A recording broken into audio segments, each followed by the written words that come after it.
Hello and welcome everyone. एक बार फिर से आपका स्वागत है हमारे इस शो पर जिसका नाम है मुस्कान। मैं हूँ राज सिंह वर्मा और मैं हूँ सतनाम कौर। दोस्तों, जब हम होम मेकर की बात करते हैं तो सुनने में तो ये शब्द बहुत छोटा लगता है, बट इसके मायने बहुत बड़े हैं। अलग अलग रोल एक गृहिणी को निभाने पड़ते हैं, कभी पत्नी के रूप में, कभी बेटी के रूप में, कभी बहू के रूप में, कभी गुरु के रूप में और कभी कुक के रूप में, और कभी जॉब भी करते हैं। डॉक्टर हैं हमारे साथ एंकर हैं जो पति देव करते थे, आजकल पत्नियां भी कर रही है। सो हाउसवाइफ टू होम मेकर की जर्नी बहुत ही कठिन है। बिल्कुल। लेकिन जब हम घर में बात करते हैं तो ये कहा जाता है कि ये करती क्या है, सिर्फ घर ही तो संभालती है। तो आज इस सिर्फ घर संभालने वाली गृहिणी की हम बात करेंगे। एक एफिशिएंट होम मेकर कैसे बनना है, उसकी क्या क्वालिटीज होनी चाहिए, हम इस टॉपिक पे आज बात करेंगे।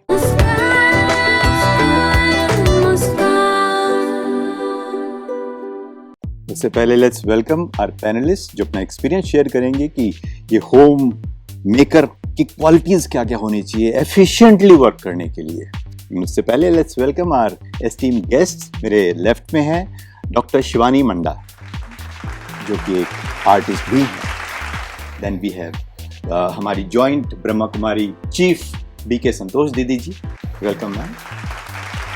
हमारे साथ है doctor Mrinalini Patil ji, she is a film maker, welcome ma'am. ओम शांति। और हमारे साथ है Anjali Arora ji, she is an actor. नमस्ते। हमेशा की तरह हम शो की शुरुआत करेंगे एक छोटे से वीडियो के जरिए। देखते हैं हमारी रिसर्च टीम क्या कहती है। ये ठीक ही कहा गया है कि इस दुनिया में कुछ ही चीजें करने लायक हैं, जैसे कि एक सुंदर और खुशहाल घर बनाना। इसमें एक होम मेकर की भूमिका दुनिया में सबसे महत्वपूर्ण है। भले ही इसे व्यापक रूप से फीमेल सेंट्रिक रोल माना जाता है, लेकिन मौजूदा बदलते समय में कुछ पुरुष भी इसे बखूबी निभाते हैं। होम मेकर की भूमिका से जुड़ी कुछ सामान्य जिम्मेदारियां हैं, जैसे परिवार और घर को चलाने के लिए आवश्यक सभी चीजें बनाना, खरीदना, घर की सफाई और प्रबंधन करना, खाना बनाना, परिवार के सदस्यों की देखभाल करना, बजट का प्रबंधन यानी कि मैनेज करना आदि। लेकिन एक एफिशिएंट होम मेकर बनने में कुछ और भी फैक्टर्स हैं जिसमें स्वयं का ख्याल रखना सबसे महत्वपूर्ण है। ऊपरी स्तर पर यह एक स्वार्थी विकल्प लगता है, लेकिन एक अच्छी गृहिणी बनने के लिए यह सबसे आवश्यक और महत्वपूर्ण पड़ाव है। कहा जाता है कि आप खाली कप से दूसरे में पानी नहीं भर सकते। जब एक गृहिणी मानसिक, भावनात्मक, शारीरिक, सामाजिक, आर्थिक और आध्यात्मिक रूप से उच्च स्तर पर नहीं चल रही है, तो उसके लिए परिवार का गठन करने वाले अन्य लोगों को प्रबंधित करना या बनाए रखना एक कठिन कार्य होगा। इसके अलावा कुछ बाहरी तरीकों का अभ्यास करने से हमें होम मेकिंग में पूर्णता प्राप्त करने में सहायता मिलती है, जैसे स्पष्ट दृष्टिकोण रख दिनचर्या का पालन करना, सरल रीति से व्यवस्थित चलना और चलाना आदि। जब यह अभ्यास ध्यान के साथ किया जाता है तो स्वयं को माइट अथवा शक्ति और लाइट अर्थात हल्कापन प्राप्त होता है, जिससे सब कुछ राइट हो ही जाता है।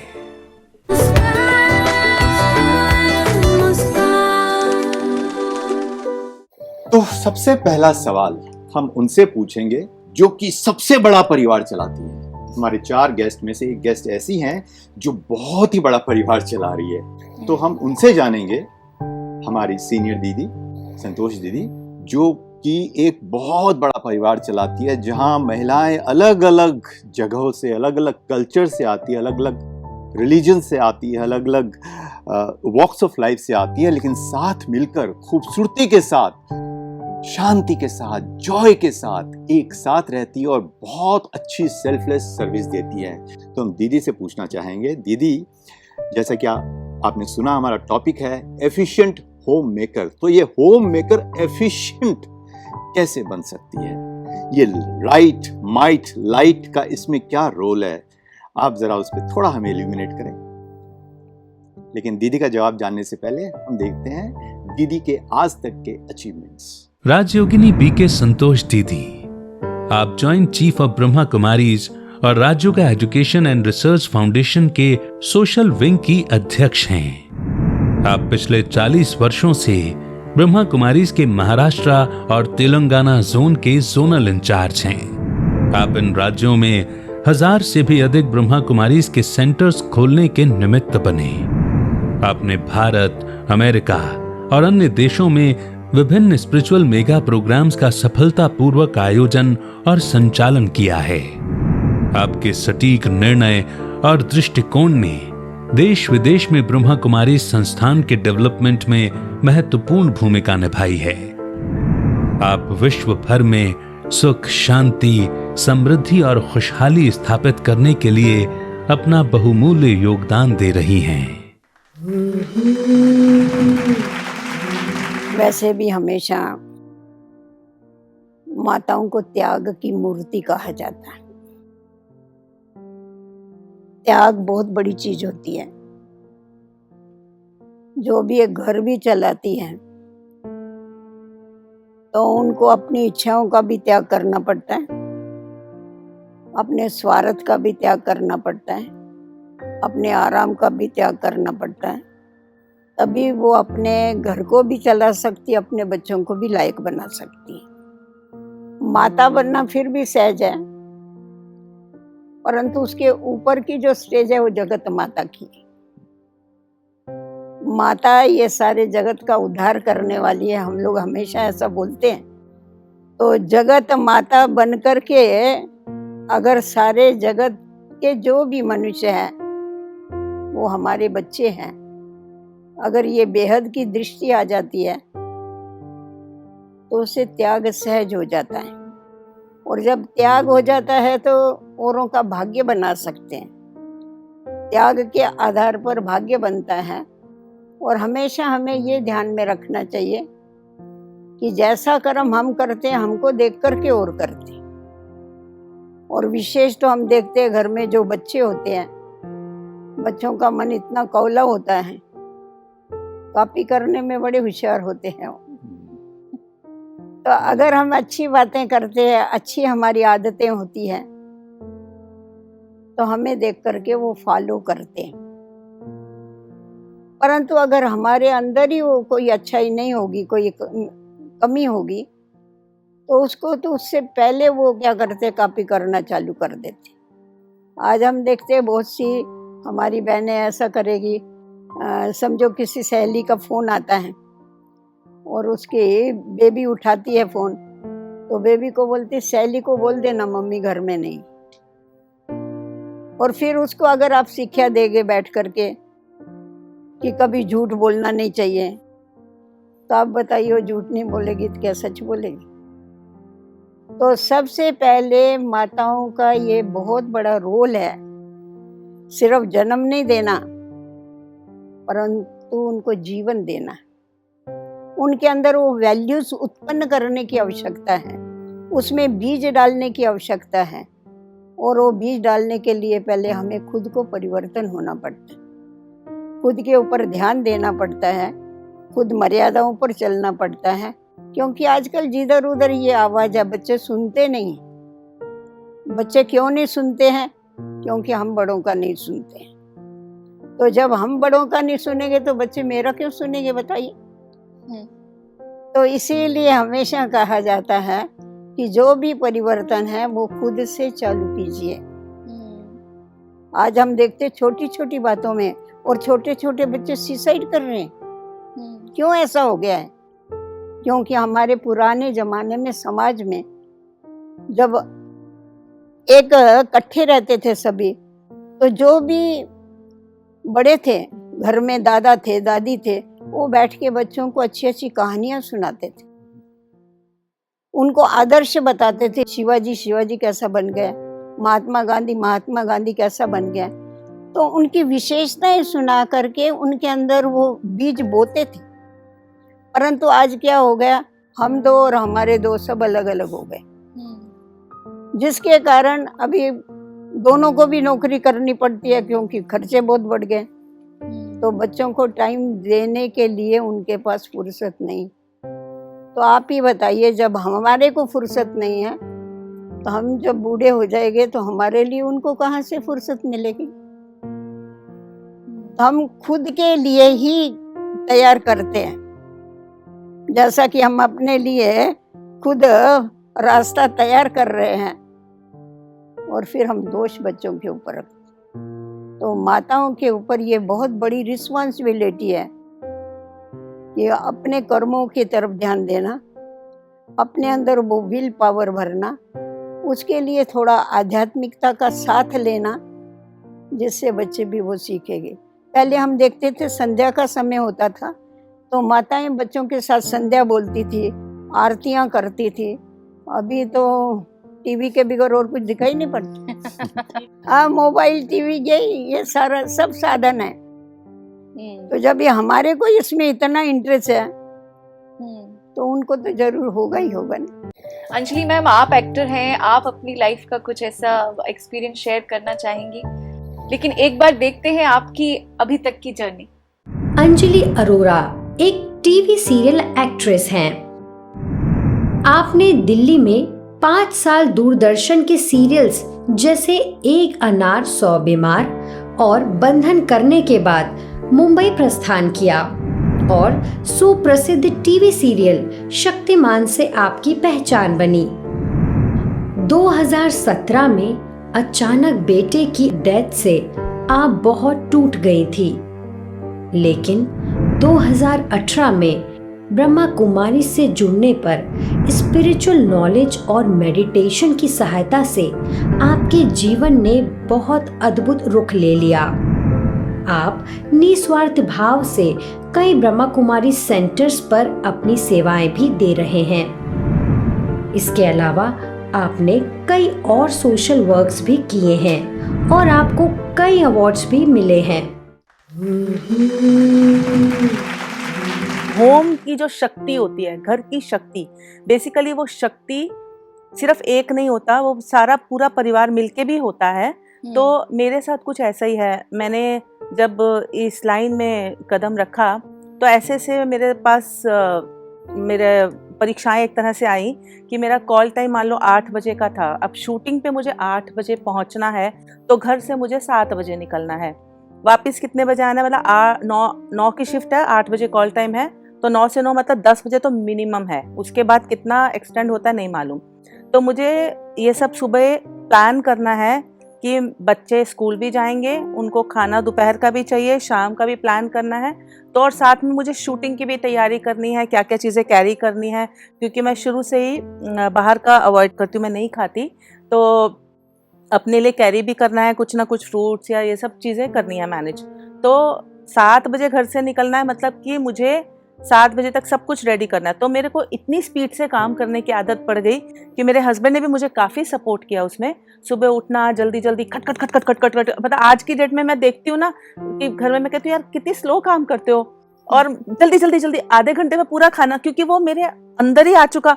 अब मेरे को लगता है कि वो स्लो कर रहे हैं, मतलब उनके हैबिट में है आराम आराम से करना, और वो मेरे को अंदर इतना डेवलप हो चुका है जल्दी जल्दी काम करना। मुझे लगता है 2 घंटे किचन में जरूरत क्या है, आधे घंटे में तो 5-6 चीजें बन जाती हैं। एक पे इधर चढ़ाओ, एक पे इधर चढ़ाओ, इतनी देर में ये करो। तो वो मेरे को शुरू से आदत पड़ गई। एक दिन तो ऐसा एक्सपीरियंस रहा, मैं मतलब कहते हैं ना कि अब देखिए काम काम है और फैमिली को आप, मेरे जैसा इंसान फैमिली को सेक्रीफाइस नहीं कर सकता काम के लिए। तो जो मेरे साथ हुआ, मैं प्रोड्यूस भी कर रही थी, एक फिल्म बना रही थी, और इतना पैसा मैंने खुद का लगाया हुआ, एडिटिंग में थी, और बॉम्बे में छोले भटूरे वो नहीं मिलते जो दिल्ली में, और मेरे बेटे को बड़ा शौक छोले भटूरे खाने का। घर में तैयारी करके आई। अब जब तक मैंने सोचा वो उठे, आजकल का लाइफस्टाइल वही है, वो रात को कंप्यूटर पे काम करता है, देर से सोया, मैंने कहा उठेगा छोले भटूरे खिला के ही निकलूँ मैं। अब वो एडिटिंग में नहीं उठा था, मैं भी चली गई तैयारी करके। तो उसका पता नहीं, अचानक मैं एडिटिंग में हूँ और चल रहा है मेरा एकदम इंटेंसिव सा, क्या होगा ये सीन में एडिटिंग में। अचानक फ़ोन आता है, मम्मी भूख लग रही है मुझे, छोले भटूरे। मैंने कहा बेटे रुक जा, आधा पौना घंटा थोड़ा एक चल रहा है। नहीं अभी अगर आपने आना है तो अभी खिला दो, नहीं तो फिर रहने दो, मैं बाहर से कुछ। मैंने कहा नहीं आती हूँ। वहीं मैंने चीज़ रोकी, घर पे गई, उसको छोले भटूरे बना के खिलाए, वापस आई एडिटिंग पे।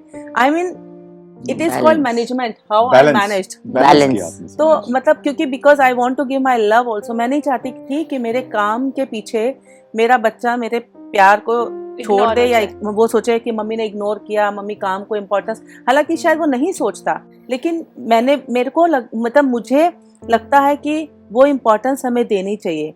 मैं जिस परिवार से हूँ, मैं जैन फैमिली से हूँ, और मेरे यहाँ मतलब ऐसा था कि किसी चीज़ की कोई कमी नहीं, कुछ नहीं, तो कभी कुछ मम्मी ने भी कुछ सिखाया नहीं। डैडी बोलते थे, मम्मी कुछ बोलती थी कि कुछ सीख ले खाना वाना बनाना, डैडी बोलते थे क्या ज़रूरत है इसकी, शादी तो राजा महाराजा बड़े बड़े घरों में होनी है, नौकर चाकर होने हैं, क्या करेगी सीख के। तो और वो ऐसा हो गया कि मैंने कर ली लव मैरिज, मतलब बिल्कुल ही टोटली डिफरेंट एकदम। और लव मैरिज करी तो उधर से मेरे शुरू में ससुराल वालों ने भी नहीं मुझे उस समय एक्सेप्ट किया था, क्योंकि वो सब इतना वो था कि भाई इसके घर वालों ने, मेरे घर वालों ने जो भी किया, जिस तरह से भी हालात रहे, अब वो अचानक से जब हम अलग रहे, अब खाना तो बनाना है। तो पहली बारी मैंने जब कढ़ी बनाई थी तो मुझे पता ही नहीं कितना बेसन और कितना क्या डालना है, तो वो करा तो इतना, वो इतनी सारी कढ़ी बन गई, और वो भी कच्चा बेसन। मतलब ये हालत मैंने देखी है। और लेकिन एक ये था कि नहीं, पड़ोसियों से पूछ पूछ के ये चीज़ कैसे बनती है, क्या है, मैंने सीखा। Very nice. तो शिवानी जी, यहाँ पर मैं आपके पास आती हूँ। आपको कड़ी बनाना पड़ा। तो शिवानी जी, आपका जवाब सुनने से पहले देखते हैं आपकी लाइफ की कुछ झलकियाँ।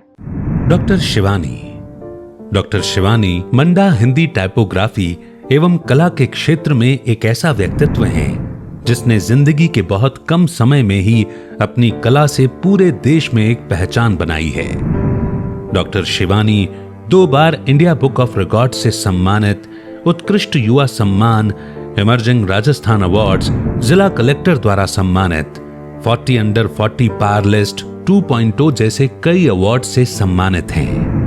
अपनी MBBS की पढ़ाई के साथ ही डॉक्टर शिवानी ने स्केच फॉर स्ट्रे अभियान के द्वारा अपनी कला से लोगों को आवारा पशुओं के बारे में जागरूक किया। आधुनिकता के साथ आध्यात्म और उसके हमारे दैनिक जीवन में प्रभाव को शिवानी जी युवाओं तक पहुंचाती हैं। उनका मानना है कि आध्यात्मिकता के लिए उम्र की कोई सीमा नहीं, हर उम्र में कोई भी काम किया जा सकता है। एक चीज़ जो मैं बहुत खुश हूँ कि जैसे ये एपिसोड हम इतना ना इंटरेस्ट लेके सब लोग कर रहे हैं, क्योंकि मेरी जनरेशन के लोगों को या मेरे बाद वाले लोगों को ये चीज़ जानने की बहुत ज़रूरत है कि अगर आप घर से बाहर काम कर रहे हो तो इसका मतलब ये नहीं है कि आपको घर में काम करने की ज़रूरत नहीं है। कि जैसे अभी मान लो कोई पॉइंट जो मैं कहूँगी कि जैसे मेरे साथ या जैसे मेरी फैमिली में बहुत पॉजिटिव रहा कि हमें बहुत ज़्यादा साथ में टाइम स्पेंड करने का मौका मिला, बल्कि सब बिजी बहुत हैं पर हम लोग टाइम निकाल लेते हैं। प्लस जैसे कि मैं तो अभी नहीं कहूँगी कि मैं बहुत एफिशिएंट होम मेकर हूँ, मैं बिल्कुल एक न्यू स्टूडेंट हूँ कह सकती हूँ। पर जैसे मैंने माँ को करते देखा कि उन्होंने बहुत सारी चीज़ें बैलेंस करी। मैं 11th-12th में पढ़ाई करते, हमें फिज़िक्स बहुत हार्ड लगती है, तो और मैं उन लोगों में से हूँ जो कभी ट्यूशन नहीं गई, तो मैं अकेले सेल्फ स्टडी करती थी, पर अकेले मन भी नहीं लगता, तो मम्मी को बुला रही हूँ बार बार, आओ पढ़ाई करनी है। अब मम्मी को उसमें कुछ समझ नहीं आ रहा, बट स्टिल वो अपना पॉजिटिव इनपुट दे रहे हैं, ठीक है, ताकि मैं कंसंट्रेट कर सकूं। अब मैं 2 घंटे पढ़ाई कर रही हूँ, वो सिर्फ चुपचाप पास बैठ के देख रहे हैं। वो संयम जो है वो हमारी जनरेशन को सीखने की ज़रूरत है, मुझे लगता है।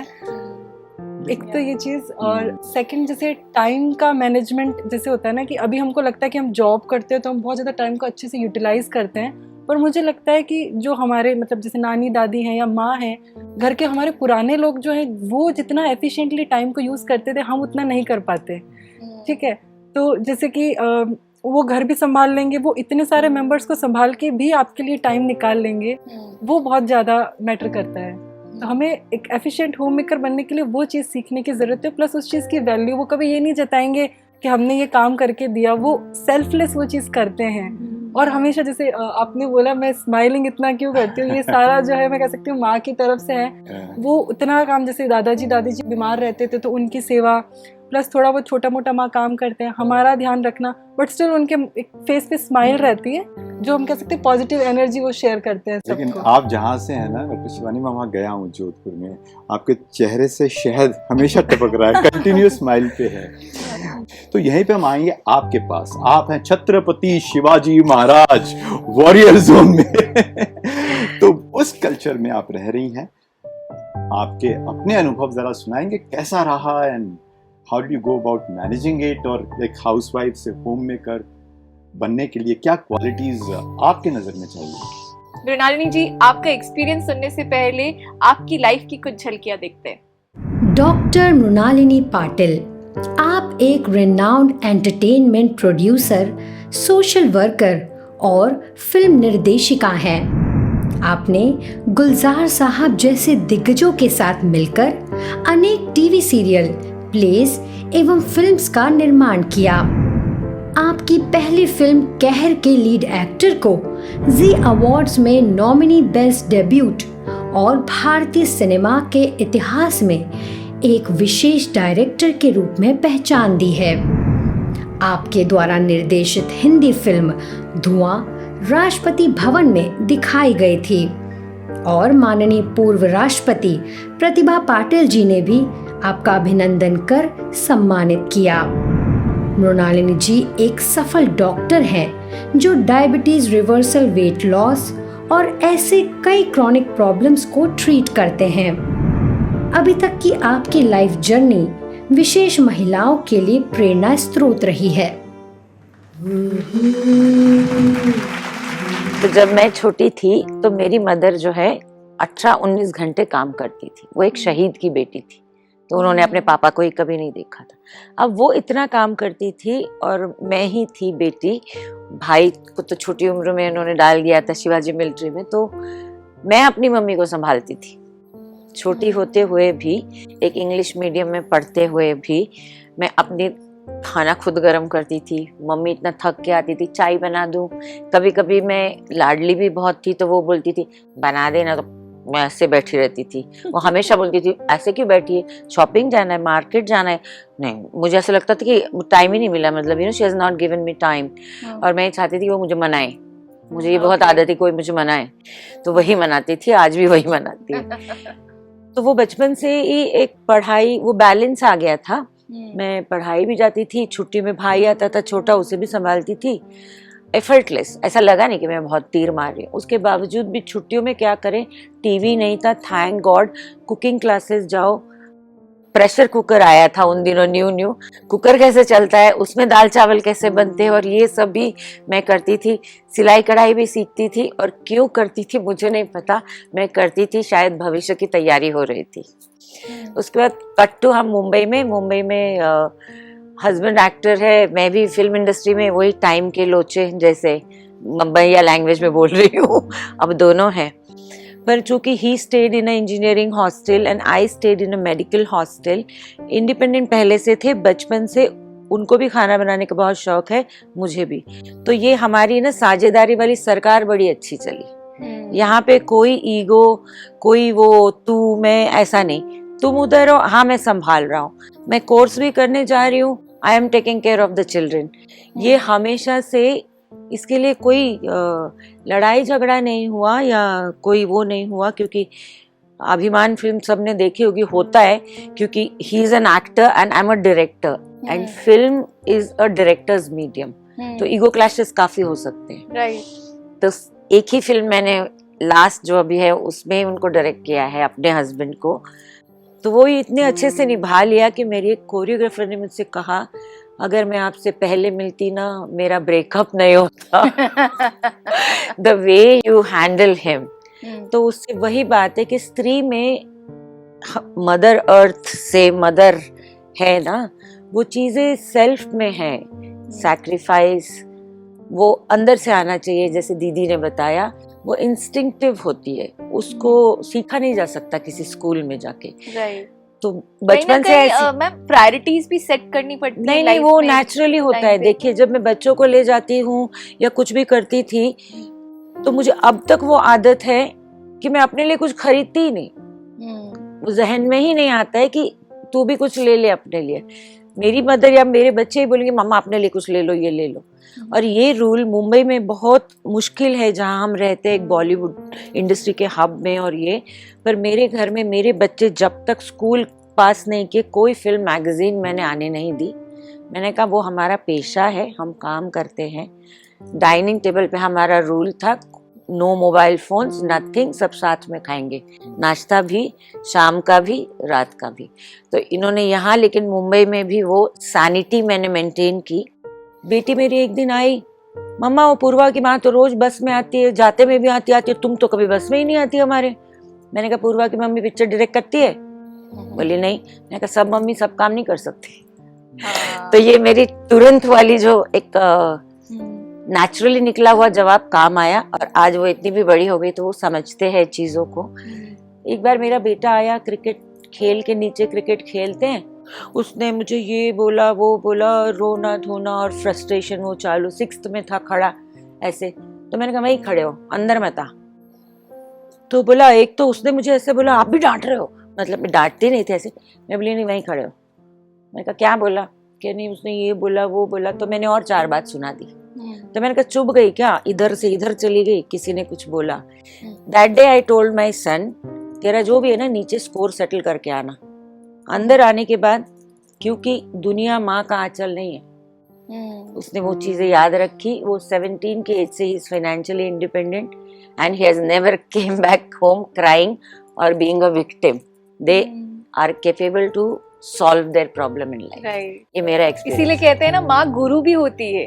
ये छोटी छोटी चीजें ही तो जो हमें बचपन से सिखाई जाती हैं सेल्फ सफिशिएंट होने के लिए, तो वो टीचिंग जो है वो घर से ही स्टार्ट हो जाती है। आपसे हम जानना चाहेंगे दीदी कि चूंकि आपके अंडर भी काफ़ी महिलाएं हैं और बहुत ही व्यवस्थित हैं और अच्छी तरह से पूरा दिन यूज़ करते हैं और इतने सारे काम कर रहे हैं, तो अगर आप राय देना चाहें उनको जो कहते हैं टाइम ही नहीं मिलता हमको, ज़्यादा समय फालतू बातों में और छोटी बात को बड़ा करने में जाता है।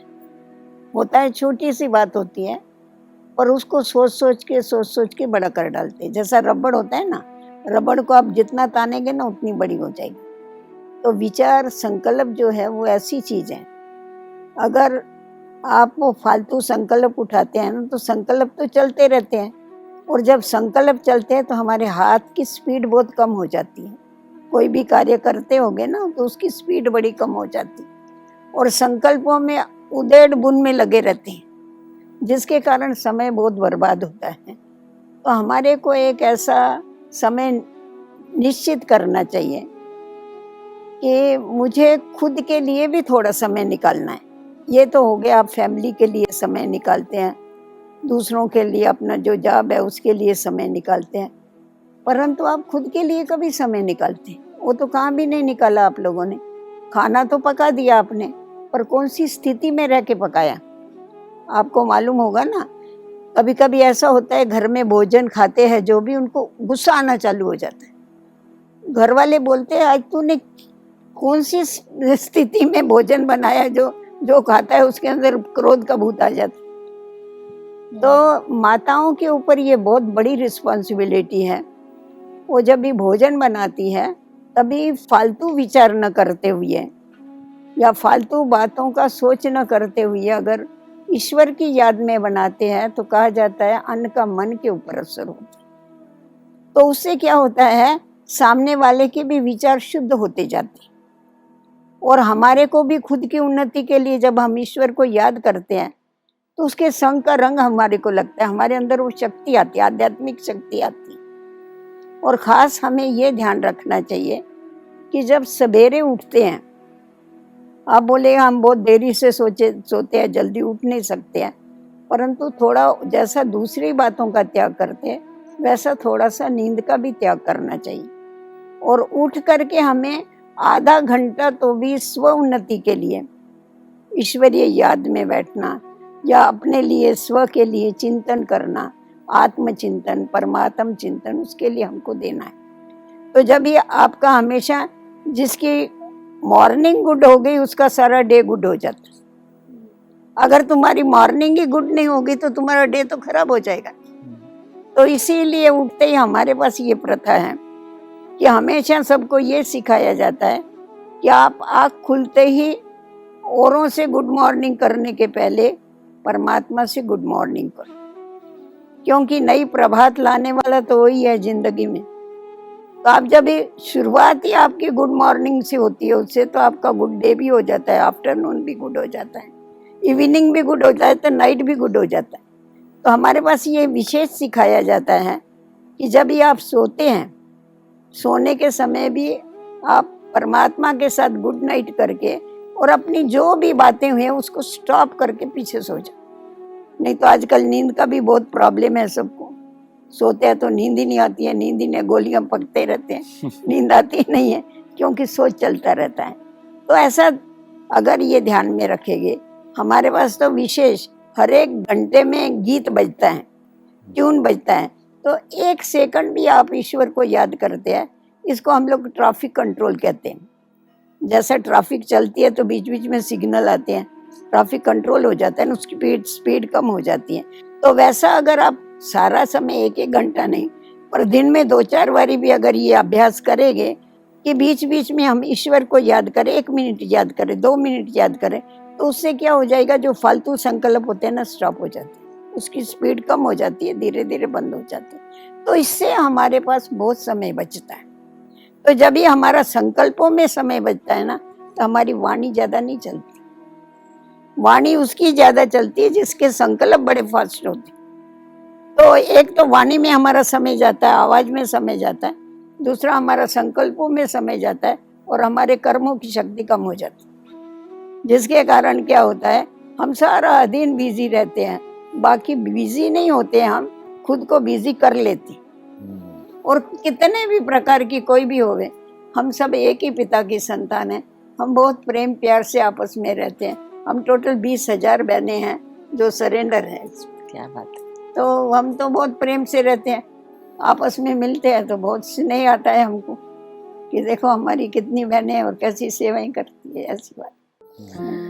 दीदी ने बहुत अच्छा सीक्रेट बताया जी। आप कनेक्ट कर रहे थे? हाँ, कनेक्ट इसलिए कर रही थी क्योंकि my daughter had this way of speaking very loudly, क्योंकि उसको हमेशा बोलना होता था, तो मैं उसे हमेशा ऐसे करती थी, रेडियो का वॉल्यूम कम करो, कम करो। मेरी आवाज़ ही ऐसी है, मतलब जब छोटी थी, अब तो सिंगर बन चुकी है।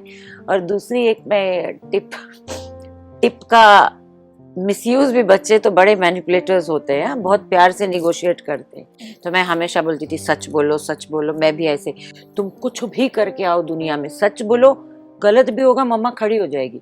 अगर बाहर से मुझे सच सुनाई दिया तो मैं तुम्हारे साथ नहीं खड़े होने वाली समवे। तो फिर कभी कभी क्या होता, 4 गेस्ट भी होते तो इतना सच बोलने लग जाते। फिर शिवम तुमने ऐसा क्यों बोला, आप ही ने तो बोला था सच बोलो। मतलब कभी कभी वो बूमरैंग भी कर सकता है। मेरा बेटा, उसने शुरू से मुझे देखा है, मैं पूजा पाठ करती थी, उसने कभी वो मंदिर नहीं गया, कभी भी, आज तक भी। वो कहता है जो आप करना है, लेकिन अब मैंने उसको ये चीज़ नहीं दी, संस्कार नहीं दिए, ना मैंने सिखाया, मैंने तो अब आके सीखा है ये सब चीज़ें। वो कर्म को ही सब कुछ श्रेष्ठ मानता है। वो कहता है ये सब दिखावा है। वो कहता है हाँ, अगर वो कहता है मैं किसी के साथ गलत नहीं करूँगा, मेरे कर्म अच्छे हैं, वो झूठ नहीं बोलता, उसको झूठ पसंद ही नहीं है। सिंपल इतना भी अगर मैंने वैसे ही बोल दिया ना कि ये शर्ट उसको खुश करने के लिए, क्योंकि उसको महंगी चीज़ें पसंद हैं, तो मैंने बोल दिया ना ये 5,000 की है, चाहे वो 1,000 की लाई हो, तो उसको अगर पता चला कि नहीं ये 1,000 की थी, मम्मी ने 5, उसको ये भी पसंद नहीं है, उसको झूठ पसंद ही नहीं है। एक चीज़ मैं छोटा सा ऐड करना चाहूँगी, जैसे मतलब मेरी जनरेशन, जैसे आपने बताया, हम लोग बहुत कंप्लेनिंग होते हैं, हम शिकायत करते हैं। तो हमको ऐसा लगता है कि किसी, जैसे मान लो हमने भी मेहनत करी, किसी और ने भी करी, बट होता ना कि बच्चे बहुत कंपेयर करते हैं किस्मत वाले फैक्टर को, ठीक है।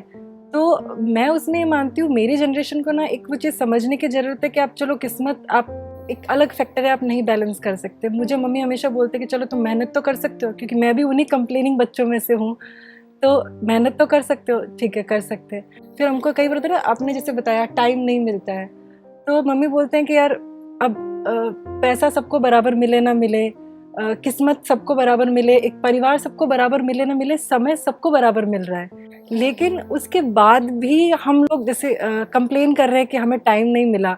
तो जब सबको मिला और किसी और ने उसको अच्छे से यूज़ किया तो हम क्यों नहीं कर सकते। सेकंड, जैसे कि अब जैसे मेरी जनरेशन, हम 18+ होने के बाद हम ये बोलते हैं कि हम हमारी करियर डिसीजन खुद लेना चाहते हैं, है ना, और हम हमारी लाइफ के मेजर डिसीजंस खुद लेना चाहते हैं। तो हमें इस चीज़ के लिए भी एक रिस्पॉन्सिबिलिटी लेनी चाहिए कि जैसे अगर मान लो हम टाइम यूटिलाइज करें अच्छे से, या हम हमारी फैमिली के बड़े ही क्यों हमेशा हमको एक होता है ना कि पॉजिटिव चीज़ दें, हमारा भी जैसे अगर हम इतने समझदार हैं कि हम हमारे मेजर डिसीजंस खुद ले सकते हैं, तो टाइम को यूटिलाइज करना और बड़ों को भी एक फैमिली में किस चीज़ की ज़रूरत है, हमारा इनपुट क्या होना चाहिए, वो हमारी जनरेशन को एक समझ के साथ करने की ज़रूरत है, जो मैं मानती हूँ। हाँ दीदी, आपको कुछ बोलना है लाइट माइट राइट के ऊपर? लाइट का भी अर्थ है दो। जी एक है लाइट माना प्रकाश जी। और दूसरा लाइट माना हल्का। हम्म, तो प्रकाश हमेशा हल्का होता है। जिस समय पर हमें ये याद रहता है कि मैं नहीं करता हूँ परंतु वो कराता है, तो हम एकदम लाइट हो जाते हैं। आज हम इतना कारोबार संभालते हैं परंतु हम बहुत लाइट हैं। हमारे को ऐसा नहीं, बर्डन नहीं होता है कभी भी। बर्डन उनको होता है जिनको मैंपन होता है, मैंने किया। तो ये जब करतेपन का भान भूल जाता है ना, और करण करावन हार स्वामी याद आता है, तो उस समय क्या होता है, लाइट हो जाती। आत्मा भी प्रकाश है, और प्रकाश तो बहुत ही हल्का है, वो तो ऊपर ही जाता है, नीचे नहीं आता है। तो इसीलिए फिर हमारा बुद्धि का योग उससे लग जाता है, माइट से लग जाता है। तो वो माइट हमारे अंदर आती है।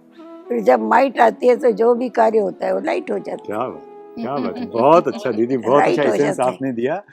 एक बार लाइट से कनेक्ट किए तो इतने लाइट फील करेंगे, और एक बार माइट से कनेक्ट किया तो जो होता है राइट होता है। और हम भी शिवानी जी की तरह हमेशा मुस्कुराते रहेंगे। जिन लम्हों में आपके चेहरे पर मुस्कान आए वो लम्हे कभी खत्म ना हो। जल्दी मिलते हैं फिर से एक नए एपिसोड के साथ अगली बार। तब तक के लिए मुस्कुराते रहिए। नमस्कार।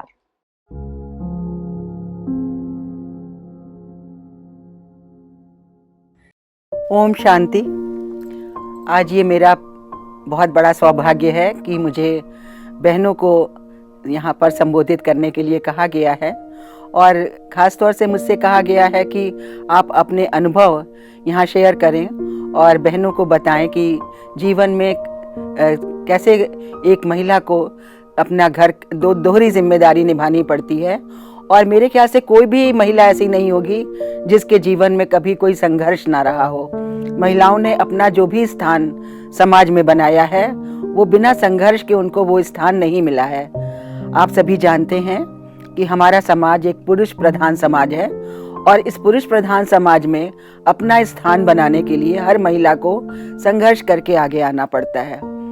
खास तौर से हम लोग के ज़माने में, पुराने ज़माने में ये माना जाता था कि महिलाओं का स्थान घर में सीमित है, उनको समाज में बाहर निकल के नौकरी नहीं करनी, बाहर नहीं जाना है।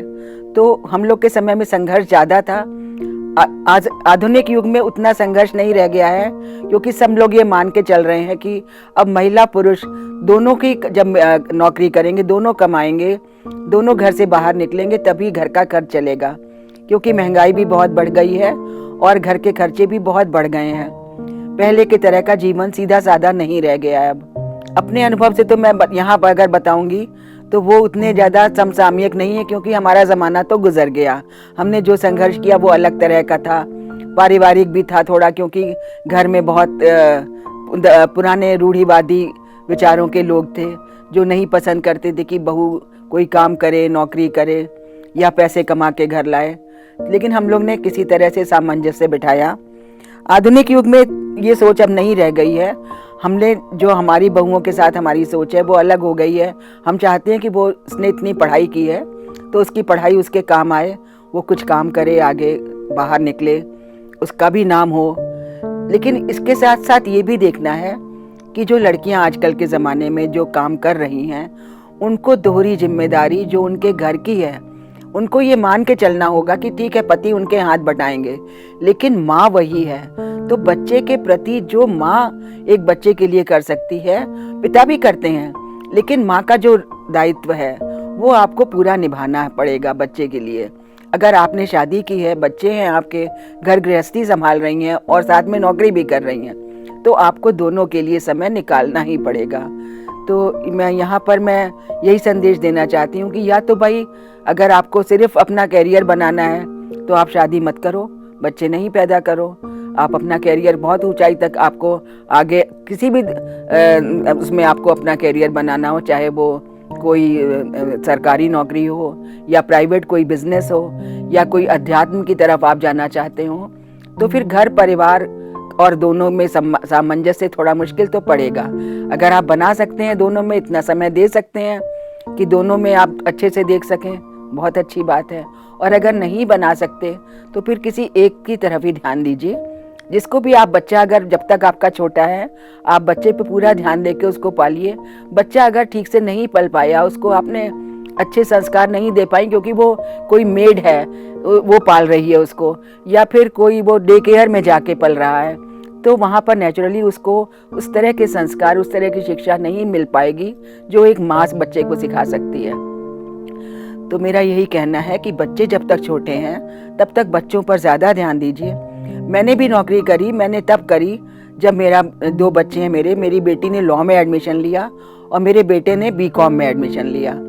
तब मैंने सोचा कि अब मैं नौकरी कर सकती हूँ क्योंकि अब दोनों काफ़ी बड़े हो गए हैं। तो इस तरह से, और उसके पहले सास ससुर का भी सेवा करनी थी, तो लेकिन जब तक ये लोग इतने बड़े हुए तब तक सास ससुर का भी स्वर्गवास हो गया था, तो कोई ऐसी जिम्मेदारी नहीं रह गई थी कि मैं अपने काम में ध्यान न दे सकूं। तो थोड़ा सा देर से ही अगर आप शुरू करेंगे अपना कैरियर तो भी ठीक रहेगा। ऐसा नहीं है कि आपको नौकरी नहीं मिलेगी, बाद में मिल जाती है। अगर आप में योग्यता है तो वो आप चाहे जितने भी बड़े हो जाए, आपकी योग्यता की कद्र हमेशा होगी। लेकिन घर की जिम्मेदारी भी बहुत बड़ी जिम्मेदारी है जो आपको निभानी पड़ेगी अगर आपने घर गृहस्थी और शादी का ऑप्शन लिया है, चुना है। तो बस यही मैं संदेश देना चाहती हूँ अपने अनुभव से, जो मेरा अनुभव रहा है यहाँ अभी तक का, और इस तरह से मैंने दोनों निभाए। आखिर तो आप भी क्यों नहीं निभा सकती हैं जब मैं कर सकती हूँ। कोई भी महिला मेरे विचार से बहुत सशक्त होती है और जितना भी उसके ऊपर जिम्मेदारी आती है वो बखूबी निभाती है। और इसी संदेश के साथ मैं अपनी वाणी को विराम देती हूँ। ओम शांति।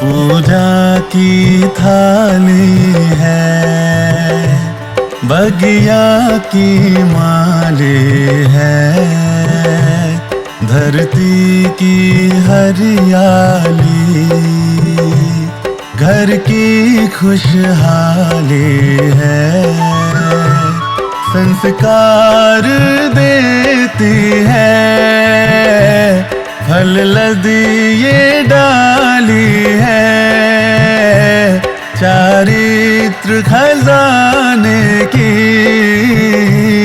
अद्भुत ये ताली है, पूजा की थाली है, बगिया की माली है।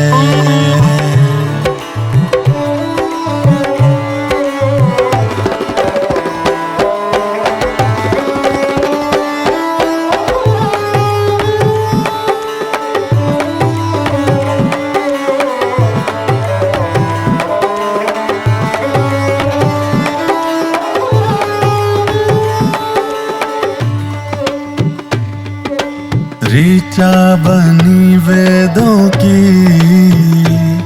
उपनिषद की वाणी है, नव दुर्गा रूप धरे, असुरों की काली है,